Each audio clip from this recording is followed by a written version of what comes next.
You've done everything society asked of you. You built a career, raised a family, followed the rules, and checked all the boxes. So why, when you look in the mirror today, do you feel an overwhelming sense of emptiness? You aren't losing your mind.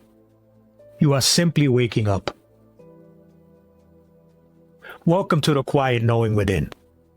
Today we are exploring the profound, often disorienting shift that occurs in our 40s, 50s, and beyond. Society dismissively calls this a midlife crisis, a term dripping with misunderstanding.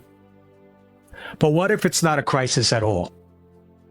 What if this profound sense of being lost is actually the most important spiritual awakening of your life?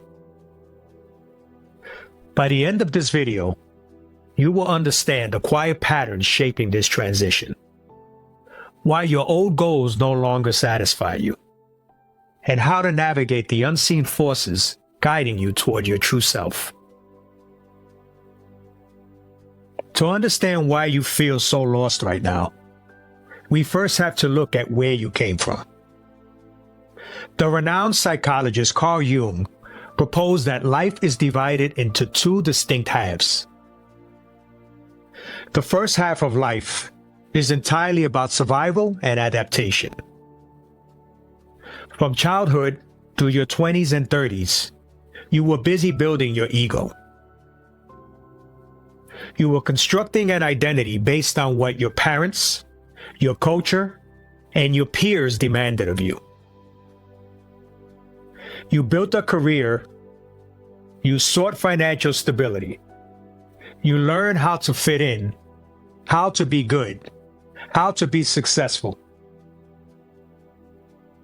You constructed what spiritual traditions often call the false self. Not because you were being deceitful, but because this protective shell was absolutely necessary to survive in the world. But here is the unspoken truth about the first half of life. The map you were handed only goes halfway. At some point, usually around midlife, the architecture you worked so hard to build begins to feel less like a sanctuary and more like a cage. The achievements that once fueled you now feel hollow. You feel lost because you have reached the edge of the map, and the rules that got you here will not help you navigate what comes next. When the second half of life begins to call, it rarely announces itself with a trumpet blast. Instead, it arrives through quiet signals and repeating patterns. The unseen forces we often feel long before we fully understand them.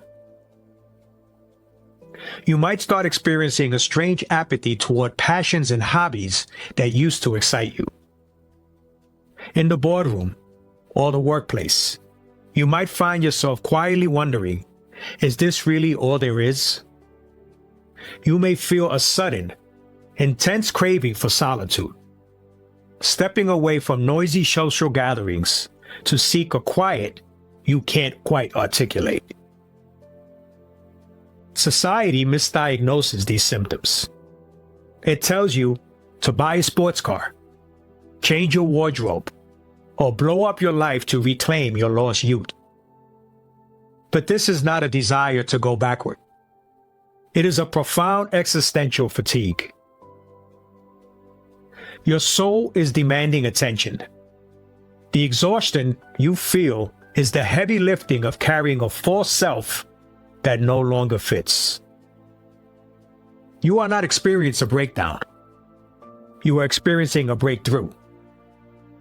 The old operating system is crashing so that a new one can be installed. As you begin to detach from the goals of your first half of life, you enter a transitional space.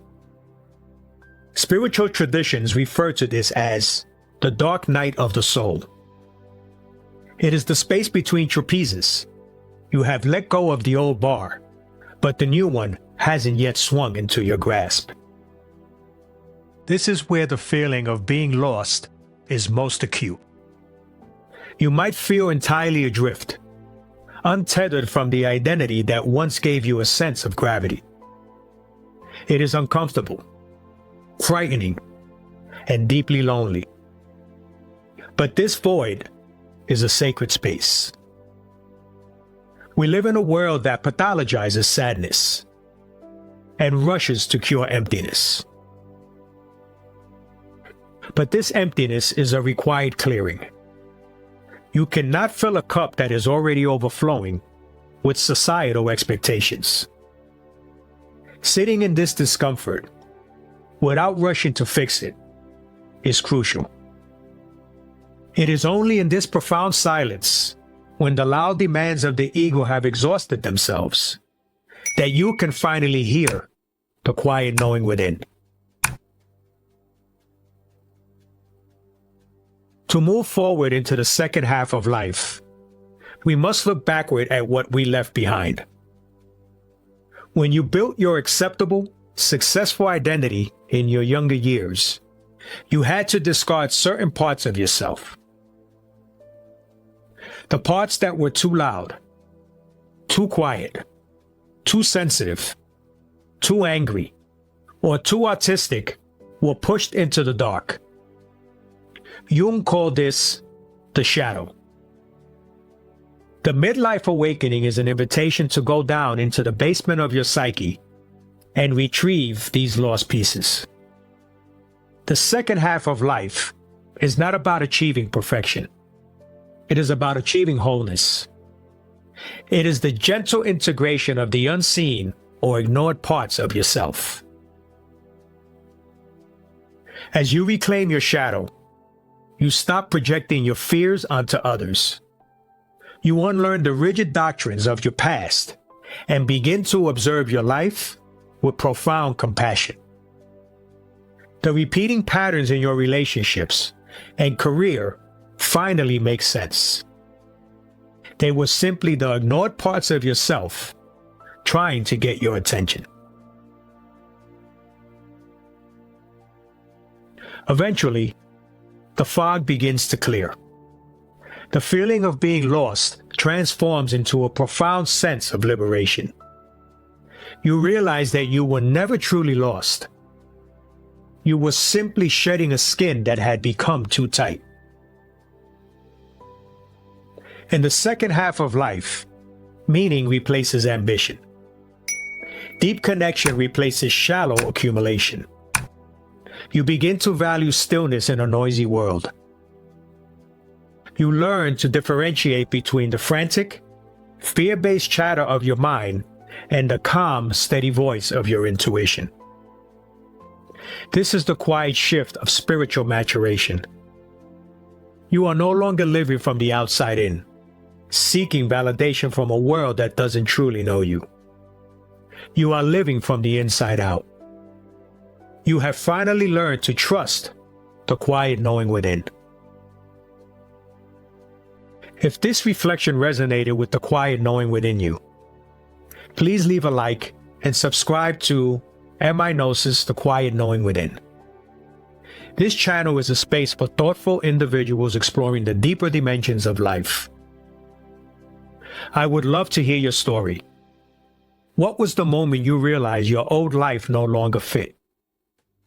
Share your experience with our community in the comments below. In our next video, we will dive deeper into this journey with the quiet shift, recognizing the signs of spiritual maturation, exploring the exact signals that prove you are growing spiritually. Remember, the feeling of being lost is not the end of your story. It is the necessary beginning of being found. Until next time, embrace the stillness and listen to the patterns beneath the surface.